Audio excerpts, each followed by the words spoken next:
क्योंकि तुम बेहतरीन उम्मत हो उखरिजत लिन्नास, तुमको लोगों के लिए यानी जिनके पास दीन नहीं है उन्हें दीनदार बनाने के लिए खुदा ने तुम्हें भेजा। तो जो इस ड्यूटी को पूरा कर दे और जितनी अच्छी तरह करे उसका मर्तबा वैसे ही बुलंद होता है। तो इस बेस्ट उम्मत में भी अलग अलग कैटेगरी आ जाएगी मेरे दोस्तों। रब की बारगाह में कौन कितना मकबूल हो जाता है। जिनका हम जश्न मना रहे हैं ना, पहले वालों ने भी उनकी खुशखबरी दी और बाद वाले भी हमेशा अपनी गर्दनों को झुकाए नजर आए। नाज करो कि तुम कादरी हो, गौसे आज़म के चाहने वाले हो, उनकी मजलिस में बैठे हुए हो।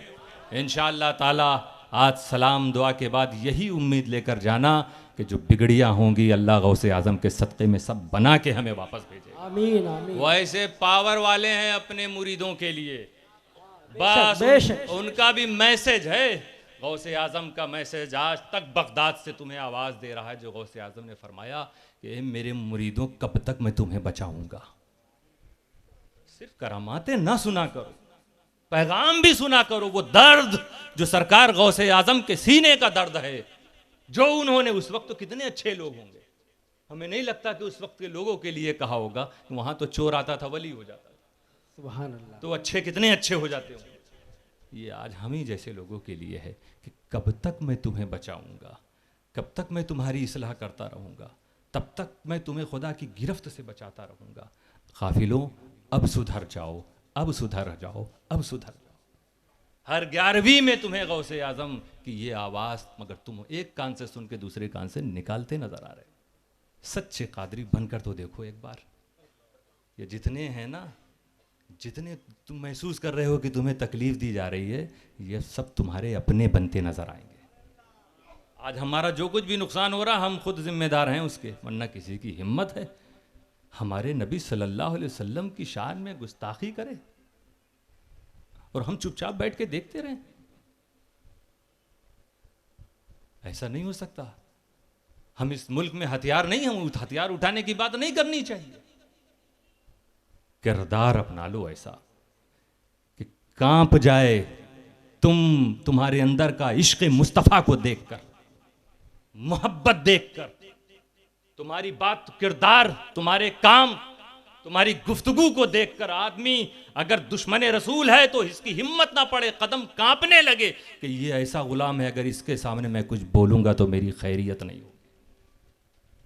और वो किरदार सिर्फ बनेगा जब गौसे आज़म की वो तालीम जो रसूल अकरम ने सुनाई है, जो अता की है, गौसे आज़म ने जिसको बढ़ाया है, जब तक तुम उसे पूरा नहीं करोगे तुम्हारे अंदर ये जलवा नज़र नहीं आएगा, तुम्हारी ये ताकत नहीं बन सकती। तुम ऐसे ही अपने को मजलूम और मजबूर समझते रहोगे, ऐसे ही खौफजदा तुम नजर आओगे। कौन आया था अशरफ सिमना और हजरत साबिर कलियरी, हुजूर गरीब नवाज में से कौन ऐसा था जो तीर और तलवार लेकर भारत में आया? वो मुगल आए, मुगल जमीन के लिए आए, जमीन पर उनका कब्जा हो गया, चला गए।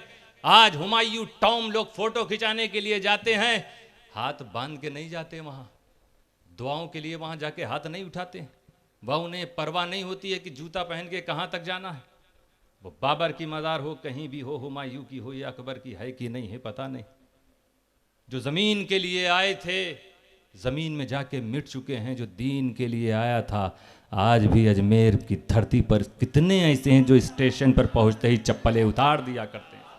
नारे तकबीर, नारे रिसालत, शाने औलिया, फैजाने गरीब नवाज।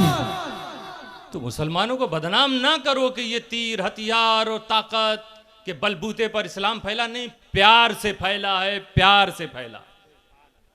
जो चीज ताकत के बलबूते पर फैलती तो पूरा भारत मुसलमान नजर आता। ये कैसे हो सकता है कि 10 को तलवार के बलबूते पे मुसलमान बना दो और 90 को छोड़ दो? मगर कोई इस तरह का सनकी बादशाह है तो 10 को करे, 90 को छोड़ेगा क्यों? सबको करेगा। अगर वो 20% को बना सकता था तो 100% को भी बना देता। नहीं, ये जो इस्लाम फैला है ना, गरीब नवाज के किरदार को देखकर फैला। ये इस्लाम फैला है हजरत दीवान शाह की करामतों से फैला।